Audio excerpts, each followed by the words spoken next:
ಮಿತ್ರರೇ ನಮಸ್ಕಾರ.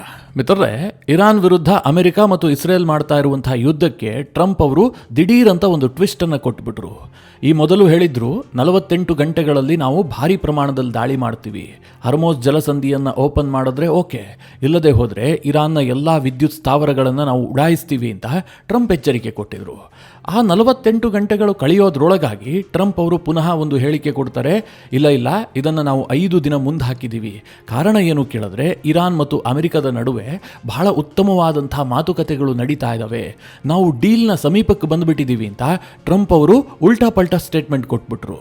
ಮಿತ್ರರೇ, ಟ್ರಂಪ್ ಅವರ ಈ ಒಂದು ಹೇಳಿಕೆ ಇದೆಯಲ್ಲ, ಇದು ಭಾರಿ ಪರಿಣಾಮವನ್ನು ಬೀರಿದೆ. ಇಡೀ ಜಗತ್ತಿನಲ್ಲಿ ಇದು ಚರ್ಚೆಗೆ ಕಾರಣವಾಗಿದೆ. ಜಗತ್ತಿನ ಮಾರುಕಟ್ಟೆಯಲ್ಲಿ ವ್ಯತ್ಯಾಸ ಆಗಿದೆ, ಷೇರು ಮಾರುಕಟ್ಟೆಯಲ್ಲಿ ಬಹಳ ಏರಿಳಿತ ಆಗಿದೆ, ತೈಲ ಬೆಲೆಯೂ ಕೂಡ ಬಹಳ ಅಸ್ಥಿರಗೊಂಡಿದೆ. ಟ್ರಂಪ್ ಹೇಳಿಕೆಗೆ ತದ್ವಿರುದ್ಧವಾದಂತಹ ಹೇಳಿಕೆಯನ್ನು ಇರಾನ್ ಕೊಡ್ತಾ ಇದೆ. ಜೊತೆಗೆ ಇರಾನ್ ಒಂದು ಅನುಮಾನವನ್ನು ಕೂಡ ವ್ಯಕ್ತಪಡಿಸ್ತಾ ಇದೆ. ಈ ನಡುವೆ ಅಮೆರಿಕದಲ್ಲಿ ಟ್ರಂಪ್ ಬಗ್ಗೆಯೇ ಒಂದು ದೊಡ್ಡ ಅನುಮಾನ ಶುರುವಾಗಿದೆ. ಇದು ಟ್ರಂಪ್ ಅವರ ಬಿಸ್ನೆಸ್, ಅವರು ಲಾಭ ಮಾಡೋದಕ್ಕೋಸ್ಕರವಾಗಿ ಈ ರೀತಿಯಾಗಿ ಯುದ್ಧದ ನಡುವೆ ಸ್ಟೇಟ್ಮೆಂಟ್ಗಳನ್ನು ಕೊಟ್ಟಿರಬಹುದು ಅನ್ನುವಂತಹ ಅನುಮಾನಗಳು ಕೂಡ ಸೃಷ್ಟಿಯಾಗಿದ್ದಾವೆ. ಮಿತ್ರರೇ, ಇದೊಂದು ಬಹಳ ದೊಡ್ಡ ವಿಚಾರ. ಈ ಬಗ್ಗೆ ಈ ವಿಡಿಯೋದಲ್ಲಿ ನಿಮಗೆ ಡೀಟೇಲ್ ಆಗಿ ತಿಳಿಸ್ಕೊಡುವಂತಹ ಪ್ರಯತ್ನ ಮಾಡ್ತೀನಿ. ಇರಾನ್ ಏನು ಹೇಳ್ತಾ ಇದೆ, ಅಮೆರಿಕದ ಈಗಿನ ಸ್ಟ್ಯಾಂಡ್ ಏನು, ನಿಜವಾಗ್ಲೂ ಟ್ರಂಪ್ ಯಾಕೋಸ್ಕರವಾಗಿ ಈ 5 ದಿನದ ಸ್ಟೇಟ್ಮೆಂಟ್ ಅನ್ನು ಕೊಟ್ಟರು, ಇದೆಲ್ಲದರ ಬಗ್ಗೆ ನಿಮಗೆ ಮಾಹಿತಿಯನ್ನು ಕೊಡುವಂತಹ ಪ್ರಯತ್ನ ಮಾಡ್ತೀನಿ. ಜೊತೆಗೆ ಇವತ್ತು ಅಮೆರಿಕದಲ್ಲೊಂದು ಘಟನೆ ನಡೆದಿದೆ. ಅದೇನು ಕೇಳಿದ್ರೆ, ಅಮೆರಿಕದ ಬಹಳ ದೊಡ್ಡ ತೈಲಾಗಾರಕ್ಕೆ ಇವತ್ತು ಬೆಂಕಿ ಬಿದ್ದಿದೆ, ಬಹಳ ದೊಡ್ಡ ಸ್ಫೋಟ ಸಂಭವಿಸಿದೆ. ಇದೇನಾದರೂ ಇರಾನ್ ಮಾಡಿದಂತಹ ದಾಳಿನಾ? ಈ ಬಗ್ಗೆಯೂ ಕೂಡ ಈಗ ಅನುಮಾನ ವ್ಯಕ್ತವಾಗ್ತಾ ಇದೆ. ಹಾಗೇನಾದರೂ ಅದು ನಿಜವೇ ಆಗಿದ್ದಲ್ಲಿ ಈ ಯುದ್ಧಕ್ಕೆ ಮತ್ತೊಂದು ಸ್ಫೋಟಕ ಟ್ವಿಸ್ಟ್ ಸಿಗುತ್ತೆ. ಇದೆಲ್ಲದರ ಬಗ್ಗೆ ಈ ವಿಡಿಯೋದಲ್ಲಿ ನಿಮಗೆ ಡೀಟೇಲ್ ಆಗಿ ಮಾಹಿತಿ ಕೊಡುವಂತಹ ಪ್ರಯತ್ನ ಮಾಡ್ತೀನಿ. ನೀವು ಈ ವಿಡಿಯೋನ ಕೊನೆವರೆಗೂ ಮಿಸ್ ಮಾಡದೆ ನೋಡಿ. ಮೊದಲನೇದಾಗಿ, ಯುದ್ಧ ನಿಂತಿಲ್ಲ. ಯಾಕೆ ಅಂತಂದರೆ, ನಿನ್ನೆ ಟ್ರಂಪ್ ಅವರು ಸ್ಟೇಟ್ಮೆಂಟನ್ನು ಕೊಟ್ಟರಲ್ಲ, ಮುಂದಿನ 5 ದಿನಗಳ ಕಾಲ ದಾಳಿ ಮಾಡೋದಿಲ್ಲ ಅಂತ. ಅದಾಗ್ತಿದ್ದ ಹಾಗೆ ಕೆಲ ಮಾಧ್ಯಮಗಳು ಅದನ್ನು ಯುದ್ಧ ವಿರಾಮ ಅನ್ನುವ ರೀತಿಯಲ್ಲಿ ವ್ಯಾಖ್ಯಾನ ಮಾಡಿಬಿಟ್ವು. ಅಂದರೆ ಯುದ್ಧ ನಿಂತೇ ಹೋಯಿತು ಅನ್ನುವ ರೀತಿಯಲ್ಲೂ ಕೂಡ ಕೆಲವರು ಮಾತನಾಡಿದ್ರು. ಇಲ್ಲಿ ಟ್ರಂಪ್ ಬಹಳ ಸ್ಪಷ್ಟವಾಗಿ ಹೇಳಿರೋದೇನು ಕೇಳಿದ್ರೆ, ನಾವು ಎಲೆಕ್ಟ್ರಿಕ್ ಗ್ರಿಡ್ಗಳಿಗೆ ಹೊಡೆಯೋದಕ್ಕೆ ತೀರ್ಮಾನ ಮಾಡಿದ್ವಲ್ಲ, ಅದನ್ನು 5 ದಿನಗಳ ಕಾಲ ಮುಂದೆ ಹಾಕಿದ್ದೀವಿ. ಯುದ್ಧದಲ್ಲಿ ಯಾವುದೇ ವಿರಾಮ ಆಗಿದೆ ಅಂತ ಟ್ರಂಪ್ ಎಲ್ಲೂ ಕೂಡ ಹೇಳಿಲ್ಲ. ಆದರೂ ಸಹ ಟ್ರಂಪ್ ಹೇಳಿಕೆಗೆ ಯಾಕೆ ಅಷ್ಟು ಮಹತ್ವ ಬಂತು ಕೇಳಿದ್ರೆ, ಟ್ರಂಪ್ ಇನ್ನೊಂದು ಬಾಂಬನ್ನು ಕೂಡ ಸಿಡಿಸಿದ್ರಲ್ಲ. ಇರಾನ್ ಜೊತೆಗೆ ಮಾತುಕತೆ ಆರಂಭಗೊಂಡಿದೆ, ಅದು ಬಹಳ ಫಲಪ್ರದ ಆಗಿಬಿಟ್ಟಿದೆ, ಇನ್ನೇನು ನಾವು ಡೀಲ್ನ ಹಂತಕ್ಕೆ ಬಂದುಬಿಟ್ಟಿದ್ದೀವಿ, ಹೀಗೆಲ್ಲ ಟ್ರಂಪ್ ಒಂದು ಸ್ಟೇಟ್ಮೆಂಟ್ ಕೊಟ್ರಲ್ಲ, ಇದು ಹಂಗಾಮವನ್ನು ಸೃಷ್ಟಿ ಮಾಡಿದ್ದು. ಮಿತ್ರರೇ, ಟ್ರಂಪ್ ಅವರ ಈ ಸ್ಟೇಟ್ಮೆಂಟ್ಗೆ 2 ರೀತಿಯ ಆಯಾಮಗಳಿದ್ದಾವೆ. ಮೊದಲನೇದಾಗಿ, ಇರಾನ್ನ ಆಡಳಿತವನ್ನು ದುರ್ಬಲ ಮಾಡೋದಕ್ಕೋಸ್ಕರವಾಗಿ ಟ್ರಂಪ್ ಈ ಸ್ಟೇಟ್ಮೆಂಟ್ ಕೊಟ್ರಾ? ಈ ಬಗ್ಗೆಯೂ ಕೂಡ ಒಂದು ಅನುಮಾನ ಸೃಷ್ಟಿಯಾಗಿದೆ. ಇದನ್ನು ಸ್ವತಃ ಇರಾನ್ನ ಸರ್ಕಾರ ಹೇಳ್ತಾ ಇದೆ. ನೀವು ಕೆಲವೊಂದಷ್ಟು ಡಾಟ್ಗಳನ್ನು ಕನೆಕ್ಟ್ ಮಾಡಿದ್ದೆ ಆದರೆ ಇರಾನ್ ಹೇಳ್ತಾ ಇರೋದರಲ್ಲಿ ಏನೋ ಅರ್ಥ ಇದೆ ಅಂತ ಅನ್ನಿಸ್ತಾ ಇದೆ. ಟ್ರಂಪ್ ಈ ಸ್ಟೇಟ್ಮೆಂಟ್ ಅನ್ನು ಕೊಡುವಂತಹ ಸಂದರ್ಭದಲ್ಲಿ ಏನು ಹೇಳಿದ್ರು, ನಾವು ಇರಾನ್ನ ಟಾಪ್ ಲೆವೆಲ್ನ ಒಬ್ಬ ನಾಯಕನ ಜೊತೆಗೆ ಸಂಪರ್ಕದಲ್ಲಿದ್ದೀವಿ, ಆತನೊಂದಿಗೆ ಮಾತನಾಡ್ತಾ ಇದ್ದೀವಿ, ಮಾತುಕತೆ ಬಹಳ ಫಲಪ್ರದ ಆಗಿದೆ, ಇದು ಡೀಲ್ನಲ್ಲಿ ಅಂತ್ಯ ಆಗುವಂತಹ ಸಾಧ್ಯತೆಗಳಿದ್ದಾವೆ, ಹಾಗಂತ ನನಗೆ ಅನ್ನಿಸ್ತಾ ಇದೆ ಅಂತ ಟ್ರಂಪ್ ಹೇಳಿಕೆ ಕೊಟ್ಟರು. ಇಲ್ಲಿ ಟಾಪ್ ಲೆವೆಲ್ನ ನಾಯಕ ಅಂತಂದರೆ ಟ್ರಂಪ್ ಸ್ಪಷ್ಟವಾಗಿ ಹೇಳ್ತಾರೆ, ಅದು ಅಯತುಲ್ಲಾ ಅಲ್ಲ, ಆತ ಎಲ್ಲಿದ್ದಾನೆ ಏನು ಅಂತ ನಮಗೆ ಗೊತ್ತಿಲ್ಲ, ನಾವು ಇನ್ನೊಬ್ಬ ಟಾಪ್ ಲೆವೆಲ್ನ ನಾಯಕನೊಂದಿಗೆ ಮಾತನಾಡ್ತಾ ಇದ್ದೀವಿ, ಹೀಗಂತ ಹೇಳಿದ್ರು. ನಿಮಗೆ ನೆನಪಿರಬಹುದು, ಈ ಹಿಂದೆಯೂ ಕೂಡ ಟ್ರಂಪ್ ಇಂತಹದೇ ಒಂದು ಸ್ಟೇಟ್ಮೆಂಟನ್ನು ಕೊಟ್ಟಿದ್ರು. ಇರಾನ್ನಲ್ಲಿ ಮುಂದೆ ಯಾರೇ ನಾಯಕನಾದರೂ ಕೂಡ ಅದು ನನ್ನ ಅನುಮತಿಯೊಂದಿಗೆ ಆಗಬೇಕು, ಅಮೆರಿಕ ಅದರಲ್ಲಿ ಭಾಗವಹಿಸಲೇಬೇಕು, ಅಮೆರಿಕದ ಸೂಚನೆಯ ಪ್ರಕಾರವೇ ಇರಾನ್ನ ಮುಂದಿನ ನಾಯಕನ ಆಯ್ಕೆ ಆಗಬೇಕು, ಇಲ್ಲದೆ ಹೋದರೆ ನಾವು ಯಾರನ್ನೂ ಒಪ್ಪೋದಿಲ್ಲ ಅಂತ ಟ್ರಂಪ್ ಸ್ಟೇಟ್ಮೆಂಟ್ ಕೊಟ್ಟಿದ್ರು. ಅದೇ ಸಂದರ್ಭದಲ್ಲಿ ಟ್ರಂಪ್ ಇನ್ನೊಂದು ಮಾತನ್ನು ಕೂಡ ಹೇಳಿದ್ರು, ಇರಾನ್ನಲ್ಲಿ ಈಗಾಗಲೇ ಒಬ್ಬ ನಾಯಕನನ್ನು ನಾವು ಗುರುತು ಮಾಡಿದ್ದೀವಿ, ಆತನನ್ನು ನಾವು ಬಹಳ ನಿಗಾ ವಹಿಸಿ ನೋಡ್ತಾ ಇದ್ದೀವಿ, ಯುದ್ಧದಲ್ಲಿ ಆತನಿಗೆ ಏನೂ ತೊಂದರೆ ಆಗದಂತೆ ನಾವು ಬಹಳ ಎಚ್ಚರ ವಹಿಸಿದ್ದೀವಿ, ಹೀಗಂತ ಟ್ರಂಪ್ ಒಂದು ಸ್ಟೇಟ್ಮೆಂಟ್ ಕೊಟ್ಟಿದ್ರು. ಇದಕ್ಕೆ ರಿಲೇಟ್ ಆಗುವಂತೆ ಈಗ ಇರಾನ್ನ ಟಾಪ್ ಲೆವೆಲ್ನ ಒಬ್ಬ ನಾಯಕ ನಮ್ಮ ಜೊತೆಗೆ ಸಂಪರ್ಕದಲ್ಲಿದ್ದಾನೆ, ನಾವು ಅವನ ಜೊತೆಗೆ ಮಾತನಾಡ್ತಾ ಇದ್ದೀವಿ ಅಂತ ಮತ್ತೊಂದು ಸ್ಟೇಟ್ಮೆಂಟನ್ನು ಕೊಟ್ಟುಬಿಟ್ರು. ಯಾವಾಗ ಟ್ರಂಪ್ ಅವರಿಂದ ಈ ಸ್ಟೇಟ್ಮೆಂಟ್ ಬಂತೋ ಇದನ್ನು ಇರಾನ್ನ ನಾಯಕತ್ವ ತಿರಸ್ಕಾರ ಮಾಡ್ತು, ನಾವು ಯಾರ ಜೊತೆಗೂ ಕೂಡ ಸಂಪರ್ಕ ಇಲ್ಲ, ಇದು ಶುದ್ಧ ಸುಳ್ಳು ಅಂತ. ಅದರ ಜೊತೆಗೆ ಇರಾನ್ನ ಶಬರೀನ್ ಅನ್ನುವಂತಹ ಸುದ್ದಿ ಸಂಸ್ಥೆ, ಇದು IRGCಯ ಜೊತೆಗೆ ಸಂಬಂಧ ಹೊಂದಿದಂತಹ ಸುದ್ದಿ ಸಂಸ್ಥೆ, ಸರ್ಕಾರಿ ಮಾಧ್ಯಮ ಇದು, ಅದು ಒಂದು ವರದಿಯನ್ನು ಪ್ರಕಟಿಸಿದೆ. ಅದರಲ್ಲಿ ಏನು ಹೇಳಲಾಗಿದೆ ಅಂತಂದರೆ, ಇದು ಇರಾನ್ನ ಆಡಳಿತದಲ್ಲಿ ಒಗ್ಗಟ್ಟಿದೆಯಲ್ಲ ಅದನ್ನು ಒಡೆಯೋದಕ್ಕೋಸ್ಕರವಾಗಿ ಟ್ರಂಪ್ ಉರುಳಿಸಿದಂತಹ ದಾಳ ಇದು. ಇರಾನ್ನ ಆಡಳಿತದಲ್ಲಿರುವಂತಹ ಒಗ್ಗಟ್ಟನ್ನು ಕಂಡು ಅಮೆರಿಕ ಹೆದರು ಹೋಗಿದೆ. ಹೀಗಾಗಿ ಈ ಒಗ್ಗಟ್ಟನ್ನು ಒಡಿಬೇಕು ಅಂತಲೇ ಟ್ರಂಪ್ ಇಂತಹದೊಂದು ಹೇಳಿಕೆಯನ್ನು ಕೊಟ್ಟಿದ್ದಾರೆ. ಅಂದರೆ ನಮ್ಮ ನಾಯಕರ ನಡುವೆ ಅಪನಂಬಿಕೆ ಭರಿಸುವಂತಹದ್ದು ಈ ಹೇಳಿಕೆಯ ಉದ್ದೇಶ. ಇರಾನ್ನ ಯಾವುದೇ ನಾಯಕನೂ ಕೂಡ ಅಮೆರಿಕದ ಜೊತೆಗೆ ಸಂಪರ್ಕದಲ್ಲಿಲ್ಲ, ಯಾವ ಮಾತುಕತೆಯೂ ಕೂಡ ನಡೆದಿಲ್ಲ, ಹೀಗಂತ ಶಬರೀನ್ ಸುದ್ದಿ ಸಂಸ್ಥೆ ವರದಿ ಮಾಡುತ್ತೆ.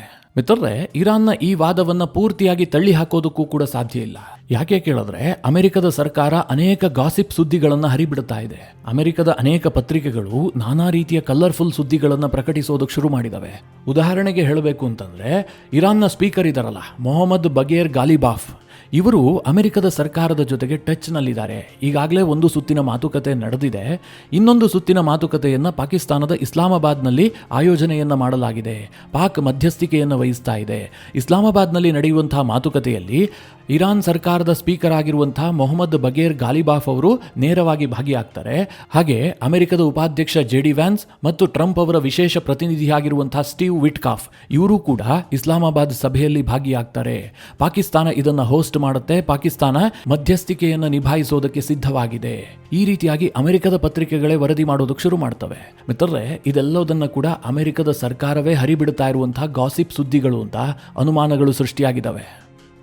ನೀವು ಇಲ್ಲಿ ಪ್ರತಿಯೊಂದು ಪಾಯಿಂಟ್ಗಳನ್ನು ಲಿಂಕ್ ಮಾಡಿ, ನಿಮಗೆ ಇದಕ್ಕೆ ಉತ್ತರ ಸಿಕ್ಕೋಗುತ್ತೆ. ಟ್ರಂಪ್ ಒಂದು ಕಡೆ ಹೇಳಿದ್ರು, ಇರಾನ್ನ ಒಳಗೆ ನಾವೊಬ್ಬ ನಾಯಕನನ್ನು ಗುರುತು ಮಾಡಿದೀವಿ, ಆತ ನಮ್ಮ ಕಣ್ಣಳತೆಯಲ್ಲೇ ಇದ್ದಾನೆ ಅಂತ. ಈಗ ಇನ್ನೊಂದು ವರದಿ ಪ್ರಕಟ ಆಗತ್ತೆ, ಅದು ಗಾಲಿಬಾಫ್, ಇರಾನ್ನ ಸ್ಪೀಕರೇ ಅಮೆರಿಕದ ನೀಲಿಗಣ್ಣಿನ ವ್ಯಕ್ತಿ, ಹೀಗಂತ ಒಂದು ಸುದ್ದಿ. ಇದು ಇರಾನ್ನ ಸರ್ಕಾರದಲ್ಲೇ ಒಂದು ಗೊಂದಲ ಮೂಡಿಸೋದಕ್ಕೋಸ್ಕರವಾಗಿ ಟ್ರಂಪ್ ಈ ರೀತಿಯಾಗಿ ಹೇಳಿಕೆ ಕೊಟ್ಟಿದ್ದಾರೆ ಅಂತ ಇರಾನ್ ವಾದ ಮಾಡ್ತಾ ಇದೆ. ಇಲ್ಲಿ ಮಿತ್ರರೇ, ಇರಾನ್ ಹೇಳ್ತಾ ಇರೋದೆಲ್ಲವೂ ಕೂಡ ಸರಿ, ಅವರೇನು ಮಾತುಕತೆಗೆ ಬಂದೇ ಇಲ್ಲ ಅಂತ ನಾನಂತೂ ಹೇಳೋದಿಲ್ಲ. ಯಾಕೆ ಅಂತಂದರೆ ಇರಾನ್ ಹಿಂದಿನಿಂದ ಡೀಲ್ ಮಾಡಿಕೊಳ್ಳೋದಕ್ಕೆ ಯತ್ನ ಮಾಡ್ತಾ ಇದೆ. ಅವ್ರು ಯಾವತ್ತೂ ಕೂಡ ಅಮೆರಿಕದ ಜೊತೆಗೆ ನೇರವಾಗಿ ಡೀಲ್ಗೆ ಇಳಿಯೋದೇ ಇಲ್ಲ. ಹಾಗೇನಾದರೂ ಇರಾನ್ ಅಮೆರಿಕದೊಂದಿಗೆ ಡೀಲ್ ಮಾಡ್ಕೊಳ್ತು, ಅದು ಬಹಿರಂಗಗೊಳ್ತು ಅಂತಂದರೆ ಇರಾನ್ನಲ್ಲಿ ಈಗಿನ ಸರ್ಕಾರಕ್ಕೆ ಕಿಮ್ಮತ್ತೇ ಇರೋದಿಲ್ಲ. ಯಾಕೆ ಕೇಳಿದ್ರೆ, ಈಗ ಇರಾನನ್ನ ಆಳ್ವಿಕೆ ನಡೆಸ್ತಾ ಇರುವಂತಹ ಈ ಅಯತುಲ್ಲಾಗಳ ರೆಜೀಮ್ ಇದೆಯಲ್ಲ, ಇದು ಅಸ್ತಿತ್ವಕ್ಕೆ ಬಂದಿದ್ದೇ ಅಮೆರಿಕವನ್ನು ವಿರೋಧಿಸ್ತಾ. ಅವರು ಇಸ್ರೇಲ್ ಮತ್ತು ಅಮೆರಿಕದ ವಿರುದ್ಧವಾಗೇ ಜನರಲ್ಲಿ ಭಾವನೆಯನ್ನ ಬಿತ್ತಿ ಕಳೆದ 47 ವರ್ಷದ ಹಿಂದೆ ಇವರು ಅಧಿಕಾರಕ್ಕೆ ಬಂದಿದ್ದು. ಒಂದು ವೇಳೆ ಇವರೇನಾದರೂ ಅಮೆರಿಕದೊಂದಿಗೆ ನೇರವಾಗಿ ಡೀಲ್ ಮಾಡಿಕೊಂಡಿದ್ದೆ ಆದರೆ ಅದು ಯುದ್ಧದಲ್ಲಿ ಶರಣಾಗತಿಗೆ ಸಮ ಆಗ್ಬಿಡುತ್ತೆ. ಅದು ಇರಾನ್ನಲ್ಲಿ ಈ ಸರ್ಕಾರದ ಕಿಮ್ಮತ್ತನ್ನು ಕಡಿಮೆ ಮಾಡುತ್ತೆ. ಹೀಗಾಗಿ ಯಾವುದೇ ಕಾರಣಕ್ಕೂ ಕೂಡ ಇರಾನ್ನ ಸರ್ಕಾರ ಓಪನ್ ಆಗಿ ಡೀಲ್ಗೆ ಬರೋದಿಲ್ಲ. ಅವರೇನೇ ಇದ್ರೂ ಬ್ಯಾಕ್ ಡೋರ್ನಲ್ಲಿ ಡೀಲ್ ಮಾಡ್ತಾರೆ. ಟ್ರಂಪ್ಗೆ ಡೀಲ್ ಆಗಿಬಿಟ್ರೆ ಓಕೆ, ಅದು ಬ್ಯಾಕ್ ಡೋರ್ನಲ್ಲಾಗಲಿ ಫ್ರಂಟ್ ಡೋರ್ನಲ್ಲಾಗಲಿ ಅದಕ್ಕೆ ಅವರೆಲ್ಲ ಹೆಚ್ಚಿಗೆ ಮಹತ್ವ ಕೊಡೋದಿಲ್ಲ. ಡೀಲ್ ಫೈನಲ್ ಆಗ್ತಿದ್ದ ಹಾಗೆ ಟ್ರಂಪ್ ಅವರು ಕುಲ್ಲ ಅದನ್ನ ಜಗತ್ತಿನ ಮುಂದೆ ಹೇಳ್ಕೊಳ್ತಾರೆ, ಎಲ್ಲ ನನ್ನಿಂದನೇ ಆಗಿದ್ದು, ನಾನು ಈ ಸಾಧನೆಯನ್ನ ಮಾಡಿದೆ ಅಂತ. ಹೀಗಾಗಿ ನಾನು ಹೇಳ್ತಾ ಇರೋದು, ಇರಾನ್ ಏನು ಸತ್ಯ ಹರಿಶ್ಚಂದ್ರ ಅಲ್ಲ, ಅವರಿಗೂ ಸಹ ಡೀಲ್ ಬೇಕಾಗಿರಬಹುದು. ಆದರೆ ಈಗ ಟ್ರಂಪ್ ಹೇಳ್ತಾ ಇದ್ದಾರಲ್ಲ, ಅದನ್ನು ಅವರು ಒಪ್ಕೊಳ್ತಾ ಇಲ್ಲ, ಅಂತಹ ಮಾತುಕತೆ ನಡೀತಾ ಇಲ್ಲ ಅಂತ ಇರಾನ್ ಪದೇ ಪದೇ ವಾದ ಮಾಡ್ತಾ ಇದೆ. ಮಿತ್ರರೇ, ಟ್ರಂಪ್ ಅವರ ಹೇಳಿಕೆಗೆ ಇದು ಒಂದು ಆ್ಯಂಗಲ್ ಅಷ್ಟೇ. ಇದಕ್ಕೆ ಇನ್ನೊಂದು ಆ್ಯಂಗಲ್ ಕೂಡ ಇದೆ. ಅದೇನು ಕೇಳಿದ್ರೆ, ಟ್ರಂಪ್ ಅವರು 48 ಗಂಟೆಗಳ ಎಚ್ಚರಿಕೆ ಕೊಟ್ಟಿದ್ರಲ್ಲ, ಇದು ಇಡೀ ವಿಶ್ವದ ಆರ್ಥಿಕತೆಗೆ ಬಹಳ ದೊಡ್ಡ ಏಟನ್ನು ಕೊಟ್ಟಿತ್ತು. ವಿಶ್ವದ ಎಲ್ಲ ಸ್ಟಾಕ್ ಮಾರ್ಕೆಟ್ಗಳು ಕೂಡ ಕುಸಿತವನ್ನು ದಾಖಲಿಸಿದ್ವು. ಭಾರತದಲ್ಲೂ ಕೂಡ ಎಷ್ಟರ ಮಟ್ಟಿಗೆ ಕುಸಿತ ದಾಖಲಾಗಿತ್ತು ಅಂತ ನೀವೆಲ್ಲ ನೋಡಿದ್ರಿ. ಜೊತೆಗೆ ತೈಲ ಬೆಲೆಯೂ ಕೂಡ ಭಾರಿ ಪ್ರಮಾಣದಲ್ಲಿ ಅಸ್ಥಿರಗೊಂಡಿತ್ತು. ಇದನ್ನ ಸ್ವಲ್ಪ ಸರಿ ಮಾಡೋದಕ್ಕೋಸ್ಕರವಾಗಿ ಟ್ರಂಪ್ ಇಂತಹ ದಾಳವನ್ನು ಉರುಳಿಸಿದ್ರಾ? ಈ ಒಂದು ಪ್ರಶ್ನೆಯೂ ಕೂಡ ಮೂಡುತ್ತಾ ಇದೆ. ಜೊತೆಗೆ ಇನ್ನೊಂದು ಅನುಮಾನವೂ ಕೂಡ ಇದೆ. ಅದೇನು ಕೇಳಿದ್ರೆ, ಈ ಹೇಳಿಕೆಯ ಮೂಲಕ ಟ್ರಂಪ್ ಅವರ ಆಪ್ತರು ಭಾರಿ ಪ್ರಮಾಣದಲ್ಲಿ ಲಾಭ ಮಾಡಿಕೊಂಡಿರುವ ಬಗ್ಗೆಯೂ ಕೂಡ ಶಂಕೆ ವ್ಯಕ್ತವಾಗ್ತಾ ಇದೆ. ಇದನ್ನು ಕೇಳಿದ್ರೆ ನಿಮಗೆ ಆಶ್ಚರ್ಯ ಆಗಬಹುದು, ಆದರೂ ಕೂಡ ಸತ್ಯ. ಟ್ರಂಪ್ ಅವರ ಮೇಲೆ ಈ ರೀತಿಯ ಆರೋಪ ಇದೆ ಮೊದಲೇನಲ್ಲ. ಅದು ಹೇಗೆ ಕೇಳಿದ್ರೆ, ಟ್ರಂಪ್ ಅವರು ಈ ರೀತಿಯಾದಂತಹ ಅಜೀಬೋ ಗರೀಬ್ ಸ್ಟೇಟ್ಮೆಂಟ್ಗಳನ್ನು ಕೊಟ್ಟು ಬಿಡ್ತಾರೆ. ನಾವು ಟ್ರಂಪ್ ಅವರ ವ್ಯಕ್ತಿತ್ವವೇ ಹಾಗೆ, ಅವರು ಉಲ್ಟಾ ಪಲ್ಟಾ ಸ್ಟೇಟ್ಮೆಂಟ್ ಕೊಡ್ತಾ ಇದ್ದಾರೆ ಅಂತ ಸುಮ್ಮನೆ ಅಂದುಕೊಳ್ಳುವ ಹಾಗಿಲ್ಲ. ಅದರ ಹಿಂದೆ ವ್ಯವಸ್ಥಿತ ಉದ್ದೇಶ ಇರುವ ಬಗ್ಗೆಯೂ ಕೂಡ ಶಂಕೆ ವ್ಯಕ್ತವಾಗ್ತಾ ಇದೆ. ನೀವು ಈ ಘಟನೆಯನ್ನು ಸೂಕ್ಷ್ಮವಾಗಿ ಗಮನಿಸಿ. ಟ್ರಂಪ್ ಅವರ 48 ಗಂಟೆಗಳ ಸ್ಟೇಟ್ಮೆಂಟ್ ಬಂತಲ್ಲ, 48 ಗಂಟೆಗಳಲ್ಲಿ ಇರಾನ್ನ ಎಲೆಕ್ಟ್ರಿಕ್ ಗ್ರಿಡ್ಗಳನ್ನು ನಾಶ ಮಾಡ್ತೀವಿ ಅಂತ, ಅದಾಗ್ತಿದ್ದ ಹಾಗೆ ಸ್ಟಾಕ್ ಮಾರ್ಕೆಟ್ ಕೊಲ್ಯಾಪ್ಸ್ ಆಯಿತು. ಟ್ರಂಪ್ ಅವರು ನಿನ್ನೆ ಅಮೆರಿಕದ ಮಾರ್ಕೆಟ್ ಓಪನ್ ಆಗ್ತಿದ್ದ ಹಾಗೆ ಮತ್ತೊಂದು ಸ್ಟೇಟ್ಮೆಂಟ್ ಅನ್ನು ಕೊಡ್ತಾರೆ, ದಾಳಿಯನ್ನ 5 ದಿನಗಳ ಕಾಲ ಮುಂದೂಡಿದೀವಿ ಅಂತ. ಇದರಿಂದ ಮಿತ್ರರೇ, ಅಮೆರಿಕದ ಷೇರು ಮಾರುಕಟ್ಟೆ ಒಮ್ಮೆ ಬಿತ್ತು, ಮತ್ತೊಮ್ಮೆ ಏರಿಕೆಯನ್ನು ಕಾಣ್ತು. ಅಂದರೆ ಒಮ್ಮೆ ಟ್ರಂಪ್ ಅವರು ಮಾರ್ಕೆಟ್ ಸೆಂಟಿಮೆಂಟ್ಗೆ ಹರ್ಟ್ ಮಾಡಿದ್ರು, ಮತ್ತೊಮ್ಮೆ ಅದಕ್ಕೆ ತೇಪೆ ಹಚ್ಚುವಂಥ ಕೆಲಸ ಮಾಡಿದ್ರು. ಇದು ಎರಡೂ ಕೂಡ ಟ್ರಂಪ್ ಅವರ ಆಪ್ತರಿಗೆ ಮೊದಲೇ ಗೊತ್ತಿರುತ್ತೆ. ಟ್ರಂಪ್ ಅವರ ಟೀಮ್ ಇದನ್ನು ಬಳಸ್ಕೊಂಡು ಭಾರಿ ಪ್ರಮಾಣದಲ್ಲಿ ಷೇರು ಮಾರುಕಟ್ಟೆಯಲ್ಲಿ ಲಾಭ ಗಳಿಸಿರುತ್ತೆ ಎನ್ನುವಂಥ ಆರೋಪ ಇದೆ. ಇದಕ್ಕೆ ಪೂರಕವಾಗಿ ಫೈನಾನ್ಷಿಯಲ್ ಟೈಮ್ಸ್ ಒಂದು ಆರ್ಟಿಕಲ್ ಅನ್ನು ಕೂಡ ಪಬ್ಲಿಷ್ ಮಾಡಿದೆ. ಅದೇನು ಕೇಳಿದ್ರೆ, ಟ್ರಂಪ್ ಅವರ ಈ ಹೇಳಿಕೆ ಬರೋದಕ್ಕೆ ಮುಂಚೆ $600 ಮಿಲಿಯನ್ ಮೊತ್ತದ ತೈಲ ವ್ಯವಹಾರ ನಡೆದಿತ್ತು. ಅಷ್ಟೊಂದು ಪ್ರಮಾಣದಲ್ಲಿ ಬಿಡ್ ಆಗಿತ್ತು. ಅದಾಗ್ತಿದ್ದ ಹಾಗೆ ಟ್ರಂಪ್ ಅವರು ಈ ಸ್ಟೇಟ್ಮೆಂಟ್ ಅನ್ನು ಕೊಡ್ತಾರೆ. ತೈಲ ಬೆಲೆ 13% ಕುಸಿತವನ್ನು ದಾಖಲು ಮಾಡುತ್ತೆ. ಇದರಿಂದಾಗಿ ಅವರಿಗೆ ಭಾರಿ ಪ್ರಮಾಣದಲ್ಲಿ ಲಾಭ ಆಗಿದೆ. ಇದು ಬಹಳ ಅನುಮಾನಕ್ಕೆ ಕಾರಣವಾಗಿದೆ ಅಂತ ಫೈನಾನ್ಷಿಯಲ್ ಟೈಮ್ಸ್ ವರದಿ ಮಾಡಿದೆ. ನಿಮಗೆ ಈ ವಿಚಾರ ಅರ್ಥ ಆಯಿತು ಅಂತ ಭಾವಿಸ್ತಿದ್ದೀನಿ. ಮಾರುಕಟ್ಟೆ ಬಹುತೇಕ ಸೆಂಟಿಮೆಂಟ್ ಮೇಲೆ ನಡೆಯುತ್ತೆ. ಇರಾನ್ ಮೇಲೆ ಯುದ್ಧ ಶುರುವಾಯಿತು, ಹರ್ಮೋಸ್ ಜಲಸಂಧಿಯಲ್ಲಿ ಸ್ವಲ್ಪ ವ್ಯತ್ಯಾಸ ಆಯಿತು ಅಂತಿದ್ದ ಹಾಗೆ ಮಾರುಕಟ್ಟೆ ಸಹಜವಾಗಿ ಬಿದ್ದು ಬಿಡುತ್ತೆ. ಅದಕ್ಕೆ ಪೂರಕವಾಗಿ ಒಂದು ಸಣ್ಣ ಸ್ಟೇಟ್ಮೆಂಟ್ ಅಮೆರಿಕದಿಂದ ಬಂದರೂ ಕೂಡ ಮಾರುಕಟ್ಟೆ ಚೇತರಿಕೆ ಕಾಣುತ್ತೆ. ಇದನ್ನ ಟ್ರಂಪ್ ಅವರು ತನ್ನ ಅವಶ್ಯಕತೆಗೆ ಬಳಸ್ಕೊಳ್ತಾ ಇದ್ದಾರೆ ಎನ್ನುವಂತಹ ಆರೋಪ ಇರೋದು. ಅಂದ್ರೆ ಮೊದಲೇ ಟ್ರಂಪ್ ಅವರ ಟೀಮ್ಗೆ ಟ್ರಂಪ್ ಏನು ಹೇಳಿಕೆ ಕೊಡ್ತಾರೆ ಅಂತ ಗೊತ್ತಿರುತ್ತೆ. ಅಂದ್ರೆ ಮಾರುಕಟ್ಟೆ ಬೀಳುತ್ತಾ ಅಥವಾ ಏಳುತ್ತಾ ಅನ್ನೋದ್ರ ಬಗ್ಗೆ ಅವರಿಗೆ ಮೊದಲೇ ಗೊತ್ತಿರುತ್ತೆ. ಹೀಗಾಗಿ ಇಂತಹ ಬೆಳವಣಿಗೆಗಳಲ್ಲಿ ಟ್ರಂಪ್ ಅವರ ಕೋರ್ ಟೀಮ್ ಇದೆಯಲ್ಲ, ಅವರು ಇನ್ವೆಸ್ಟ್ ಮಾಡಿ ಪ್ರಾಫಿಟ್ ಅನ್ನ ಮಾಡಿಕೊಳ್ತಾರೆ ಅಂತ ಕೆಲವರ ಆರೋಪ. ಗೊತ್ತಿಲ್ಲ, ಇದ್ರೂ ಇರಬಹುದು. ಯಾಕೆ ಅಂತಂದ್ರೆ ಟ್ರಂಪ್ ಒಬ್ಬ ಬಿಸ್ನೆಸ್ ಮ್ಯಾನ್. ಅವರೇನೇ ಇದ್ರೂ ಕೂಡ ಲಾಭ ನಷ್ಟದ ಲೆಕ್ಕಾಚಾರದಲ್ಲೇ ನೋಡುವಂತಹದ್ದು. ಹೀಗಾಗಿ ಈ ಆರೋಪವನ್ನು ಕೂಡ ತಳ್ಳಿ ಹಾಕೋದಕ್ಕೆ ಸಾಧ್ಯ ಇಲ್ಲ. ಈಗಿನ ಬೆಳವಣಿಗೆಯನ್ನು ಕೂಡ ಇದೇ ದೃಷ್ಟಿಯಲ್ಲಿ ನೋಡಲಾಗ್ತಾ ಇದೆ.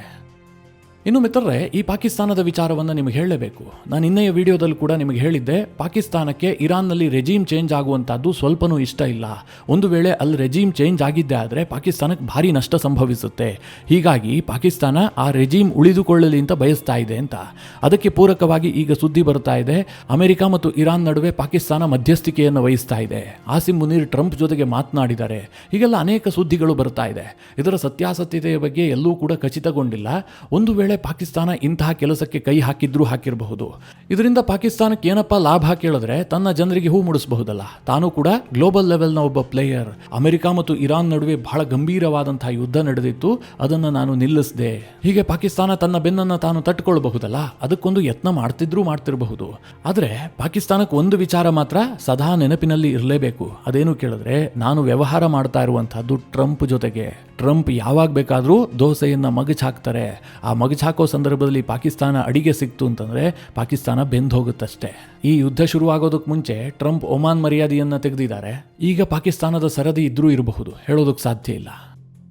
ಇದರ ನಡುವೆ ನೆತನ್ಯಾಹು ಅವರ ಒಂದು ಸ್ಟೇಟ್ಮೆಂಟ್ ಬಹಳ ಇಂಟ್ರೆಸ್ಟಿಂಗ್ ಆಗಿದೆ. ಅವ್ರೇನು ಹೇಳಿದ್ದಾರೆ ಈ ವಿಚಾರದ ಕುರಿತಾಗಿ ಅಂತಂದ್ರೆ, ಈ ಯುದ್ಧದ ಗುರಿಯನ್ನ ಡೀಲ್ ಮೂಲಕವಾಗಿ ಸಾಧನೆ ಮಾಡಬಹುದು ಅನ್ನುವಂಥದ್ದು ಟ್ರಂಪ್ ಅವರ ಲೆಕ್ಕಾಚಾರ. ಅದು ಸಹಜವೂ ಕೂಡ ಹೌದು. ಮುಂದಿನ ಹಂತದಲ್ಲಿ ಸೈನಿಕ ಕಾರ್ಯಾಚರಣೆಯ ಬದಲಿಗೆ ರಾಜತಾಂತ್ರಿಕತೆಗೆ ಒತ್ತು ಕೊಡುವಂತಹ ಸಾಧ್ಯತೆಗಳಿದಾವೆ ಹೀಗಂತ ನೆತನ್ಯಾಹು ಹೇಳಿದ್ದಾರೆ. ಅಲ್ಲಿಗೆ ಸೂಕ್ಷ್ಮವಾಗಿ ಗಮನಿಸಿ, ನೆತನ್ಯಾಹು ಬಾಯಲ್ಲಿ ರಾಜತಾಂತ್ರಿಕತೆ ವಿಚಾರ ಬಂದಿದೆ ಅಂತಂದ್ರೆ ಏನೋ ತೆರೆಮರೆಯಲ್ಲಿ ನಡೀತಾ ಇದೆ ಅಂತಲೇ ಅರ್ಥ. ಈ ನಡುವೆ ನೆತನ್ಯಾಹು ಇನ್ನೊಂದು ಮಾತನ್ನು ಹೇಳಿದ್ದಾರೆ. ಅದೇನೇ ಆದರೂ ಕೂಡ ಇಸ್ರೇಲ್ನ ಹಿತಾಸಕ್ತಿಯ ರಕ್ಷಣೆ ಆಗಬೇಕು, ಸೆಕ್ಯೂರಿಟಿಯ ಬಗ್ಗೆ ನಮಗೆ ಗ್ಯಾರಂಟಿ ಸಿಗಬೇಕು. ಇದೆರಡು ಆಗೋದಾದ್ರೆ ನಾವು ಯಾವುದಕ್ಕೆ ಬೇಕಾದರೂ ಒಪ್ಪುತ್ತೀವಿ ಅಂತ ನೆತನ್ಯಾಹು ಸ್ಟೇಟ್ಮೆಂಟ್ ಕೊಟ್ಟಿದ್ದಾರೆ. ಸ್ಟೇಟ್ಮೆಂಟ್ ಏನೋ ಹೀಗೆ ಕೊಟ್ಟಿದ್ದಾರೆ, ಆದರೆ ಇಸ್ರೇಲ್ ದಾಳಿ ಮಾತ್ರ ನಿಲ್ಲಿಸಿಲ್ಲ. ಅವರು ನಿನ್ನೆಯೂ ಕೂಡ, ಅಂದರೆ ಟ್ರಂಪ್ ಅವರ ಈ ಹೇಳಿಕೆ ಬಂದ ಬಳಿಕವೂ ಕೂಡ, ಇರಾನ್ನ ಟೆಹರಾನ್ನಲ್ಲಿರುವಂತಹ IRGC ಹೆಡ್ ಕ್ವಾರ್ಟರ್ಸ್ಗೆ ಪುನಃ ಅಟ್ಯಾಕ್ ಮಾಡಿದ್ದಾರೆ. ಹಾಗೆ ಇಸ್ಫಹಾನ್ ನಗರದ ಮೇಲೂ ಕೂಡ ದಾಳಿ ನಡೆದಿದೆ. ಜೊತೆಗೆ ಅಲ್ಲಿನ CID ಕಚೇರಿ, ಅಂದರೆ ಕ್ರಿಮಿನಲ್ ಇನ್ವೆಸ್ಟಿಗೇಷನ್ ಡಿಪಾರ್ಟ್ಮೆಂಟ್ ಇದೆಯಲ್ಲ, ಅದನ್ನು ಗುರಿಯಾಗಿಸಿ ಇಸ್ರೇಲ್ ದಾಳಿ ನಡೆಸಿದೆ. ಅಷ್ಟು ಮಾತ್ರ ಅಲ್ಲ, ಸ್ಪೆಷಲ್ ಯೂನಿಟ್ ಹೆಡ್ ಕ್ವಾರ್ಟರ್ಸ್ ಅನ್ನು ಕೂಡ ಇಸ್ರೇಲ್ ಉಡಾಯಿಸಿದೆ. ಇನ್ನು ಈ ಎಲ್ಲ ಬೆಳವಣಿಗೆಗೆ ತದ್ವಿರುದ್ಧವಾದಂತಹ ಒಂದು ವರದಿಯನ್ನ ವಾಲ್ ಸ್ಟ್ರೀಟ್ ಜರ್ನಲ್ ಪ್ರಕಟಿಸಿದೆ. ಅವ್ರೇನು ಹೇಳ್ತಾ ಇದ್ದಾರೆ ಅಂತಂದ್ರೆ, ಸೌದಿ ಅರೇಬಿಯಾ ಮತ್ತು UAE ಈಗ ಯುದ್ಧಕ್ಕೆ ಜಾಯಿನ್ ಆಗುವ ಹಂತಕ್ಕೆ ಬಂದುಬಿಟ್ಟಿದ್ದಾವೆ. ಅವರು ಇನ್ನೇನು ಕೆಲವೇ ದಿನಗಳಲ್ಲಿ ಯುದ್ಧಕ್ಕೆ ಜಾಯಿನ್ ಆಗಬಹುದು. ಆ ಹಂತಕ್ಕೆ UAE ಮತ್ತು ಸೌದಿ ಅರೇಬಿಯಾದ ಸಹನೆಯ ಕಟ್ಟೆ ಒಡೆದಿದೆ ಅಂತ ದಿ ವಾಲ್ ಸ್ಟ್ರೀಟ್ ಜರ್ನಲ್ ತನ್ನ ವರದಿಯಲ್ಲಿ ಹೇಳ್ತಾ ಇದೆ. ಮಿತ್ರರೇ, ಇದನ್ನ ಟೋಟಲಿ ತಳ್ಳಿ ಹಾಕೋದಕ್ಕೆ ಸಾಧ್ಯ ಇಲ್ಲ. ಯಾಕೆ ಅಂತಂದ್ರೆ, ಸೂಕ್ಷ್ಮವಾಗಿ ಕೆಲ ವಿಚಾರಗಳನ್ನು ಗಮನಿಸಿ ನೀವು. ಇರಾನ್ ಯುದ್ಧದಲ್ಲಿ ಅಮೆರಿಕ ದಾಳಿಯನ್ನು ನಿಲ್ಲಿಸಬೇಕು ಅಂತ ಸೌದಿ ಅರೇಬಿಯಾ ಕೂಡ ಹೇಳ್ತಾ ಇಲ್ಲ, UAE ಕೂಡ ಹೇಳ್ತಾ ಇಲ್ಲ. ಈ ಯುದ್ಧದ ವಿರುದ್ಧವಾಗಿರೋದು ಕತಾರ್, ಒಮಾನ್ ಮಾತ್ರ. ಅವರಿಬ್ಬರು ಸಹ ಯುದ್ಧ ಬೇಡ ಅಂತಿದ್ದಾರೆ. ಉಳಿದವರು ಯಾರೂ ಕೂಡ ಯುದ್ಧಕ್ಕೆ ಅಪೋಸ್ ಮಾಡ್ತಾ ಇಲ್ಲ, ಅಮೆರಿಕವನ್ನು ಖಂಡಿಸ್ತಾ ಇಲ್ಲ, ಅಮೆರಿಕದ ಮೇಲೆ ಒತ್ತಡ ಹಾಕ್ತಾ ಇಲ್ಲ. ಇದರ ಅರ್ಥ ಏನು ಕೇಳಿದ್ರೆ, ಈ ಯುದ್ಧ ಈ ಹಂತಕ್ಕೆ ಹೋಗಿದೆಯಲ್ಲ, ಇದು ನಿರ್ಣಾಯಕ ಹಂತವನ್ನು ಪ್ರವೇಶ ಮಾಡಲಿ. ನಾವಿಷ್ಟೆಲ್ಲ ಕಳ್ಕೊಂಡಾಗಿದೆ, ಇದಕ್ಕೊಂದು ರಿಸಲ್ಟ್ ಬರಲಿ ಅಂತ ಈ ದೇಶಗಳು ಕಾಯ್ತಾ ಇರಬಹುದು. ಇಲ್ಲದೆ ಹೋದ್ರೆ ಅವರಿಗಿಷ್ಟೆಲ್ಲ ನಷ್ಟ ಆಗಿಯೂ ಉಪಯೋಗ ಏನು? ಇರಾನ್ನಲ್ಲಿ ಪುನಃ ಅದೇ ರೆಜೀಮ್ ಇರುತ್ತೆ. ಯಾವತ್ತಿದ್ರೂ ಕೂಡ ಈ ತಲೆಬಿಸಿ ಇದ್ದಿದ್ದೆ, ಇನ್ನೊಮ್ಮೆಯೂ ಕೂಡ ಇಂತಹ ಯುದ್ಧ ಸಂಭವಿಸಬಹುದು. ಹೀಗಾಗಿ ರೆಜೀಮ್ ಚೇಂಜ್ನ ಪರವಾಗಿ ಸೌದಿ ಮತ್ತು UAE ಒಲವು ಹೊಂದಿದಂತೆ ಕಾಣ್ತಾ ಇದೆ. ಇನ್ನು ಅಮೆರಿಕದಲ್ಲಿ ಇವತ್ತು ನಡೆದಂತಹ ಒಂದು ಘಟನೆ ಇಡೀ ಯುದ್ಧಕ್ಕೆ ಟ್ವಿಸ್ಟ್ ಕೊಡುವಂತಹ ಸಾಧ್ಯತೆಗಳಿದ್ದಾವೆ. ಅದೇನು ಕೇಳಿದ್ರೆ, ಅಮೆರಿಕದ ಟೆಕ್ಸಾಸ್ನಲ್ಲಿರುವಂತಹ ವಲೆರೋ ತೈಲ ಶುದ್ಧೀಕರಣ ಘಟಕದಲ್ಲಿ ಭಾರೀ ಸ್ಫೋಟ ಸಂಭವಿಸಿದೆ. ಯಾವ ಪ್ರಮಾಣದಲ್ಲಿ ಅಂತಂದ್ರೆ ಬೆಂಕಿ ನಂದಿಸೋದಕ್ಕೆ ಹರಸಾಹಸ ಪಡಬೇಕಾದಂತಹ ಪರಿಸ್ಥಿತಿ ನಿರ್ಮಾಣ ಆಗಿದೆ. ಈ ವಲೆರೋ ಆಯಿಲ್ ರಿಫೈನರಿ ಇದೆಯಲ್ಲ, ಅಮೆರಿಕದಲ್ಲಿ ಅತ್ಯಂತ ಇಂಪಾರ್ಟೆಂಟ್ ಆದಂತಹ ಆಯಿಲ್ ರಿಫೈನರಿ, ಬಹಳ ದೊಡ್ಡದಿದು. ಒಂದು ದಿನಕ್ಕೆ ಸರಿಸುಮಾರು 3.2 ಮಿಲಿಯನ್ ಬ್ಯಾರಲ್ನಷ್ಟು ತೈಲವನ್ನು ಇದು ಶುದ್ಧೀಕರಣ ಮಾಡುತ್ತೆ. ಅಮೆರಿಕಾಗೆ ಬಹಳ ಇಂಪಾರ್ಟೆಂಟ್ ಆದಂತಹ ಘಟಕ ಇದು. ಇದರಲ್ಲೇ ಈಗ ಬೆಂಕಿ ಕಾಣಿಸಿಕೊಂಡಿರೋದ್ರ ಬಗ್ಗೆ ಈಗ ತನಿಖೆ ಆರಂಭಗೊಂಡಿದೆ. ಯಾವ ಕಾರಣದಿಂದ ಸ್ಫೋಟ ಆಯಿತು, ಇದೊಂದು ಆಕ್ಸಿಡೆಂಟಾ ಅಥವಾ ಏನಾದರೂ ಡ್ರೋನ್ನಂತಹ ದಾಳಿಗಳು ನಡೆದಿದೆಯಾ, ಇದರ ಬಗ್ಗೆ ಈಗ ತನಿಖೆ ನಡೀತಾ ಇದೆ. ನಿಮಗೆಲ್ಲ ಗೊತ್ತು, ಅಮೆರಿಕದಲ್ಲಿ ಇತ್ತೀಚೆಗೆ ಕೆಲವೊಂದಷ್ಟು ಅಪರಿಚಿತ ಡ್ರೋನ್ಗಳು ಕಾಣಿಸ್ಕೊಂಡಿದ್ವು.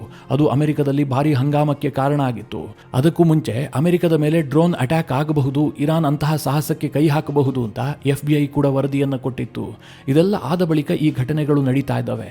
ಒಂದು ವೇಳೆ ಟೆಕ್ಸಾಸ್ನ ವಲೆರೋ ತೈಲ ಶುದ್ಧೀಕರಣ ಘಟಕಕ್ಕೆ ಡ್ರೋನ್ ಅಟ್ಯಾಕ್ ಆಗಿದ್ದು ನಿಜ ಅಂತಾದ್ರೆ ಅಮೆರಿಕ ಇನ್ನಷ್ಟು ಕೆರಳಿ ಕೆಂಡಾಗತ್ತೆ. ಈ ಮಾತುಕತೆ, ಡೀಲ್ ಎಲ್ಲವೂ ಕೂಡ ಬದಿಗೆ ಬೆದ್ದು ಬಿಡುತ್ತೆ. ಮಿತ್ರರೇ, ಇದಿಷ್ಟು ಯುದ್ಧದಲ್ಲಿ ಇತ್ತೀಚೆಗೆ ಆದಂತಹ ಒಂದಷ್ಟು ಡೆವಲಪ್ಮೆಂಟ್ಗಳು. ಈ ವಿಚಾರದ ಕುರಿತಾಗಿ ನೀವೇನು ಹೇಳ್ತೀರಿ? ನಿಮ್ಮ ಅನಿಸಿಕೆ ಅಭಿಪ್ರಾಯಗಳನ್ನು ಕಮೆಂಟ್ ಮಾಡುವ ಮೂಲಕ ನಮಗೆ ತಿಳಿಸಿ. ಹಾಗೆ ನಿಮಗೆ ಈ ವಿಡಿಯೋ ಇಷ್ಟವಾದರೆ ಲೈಕ್ ಮಾಡಿ. ಜೊತೆಗೆ ನೀವಿನ್ನೂ ನಿಮ್ಮ ನೆಚ್ಚಿನ ಸಂಸ್ಕಾರ ಸೌರಭ ಯೂಟ್ಯೂಬ್ ಚಾನಲ್ನ ಸಬ್ಸ್ಕ್ರೈಬ್ ಮಾಡಿಲ್ಲ ಅಂತಾದರೆ ಈ ಕೂಡಲೇ ಸಬ್ಸ್ಕ್ರೈಬ್ ಮಾಡಿ.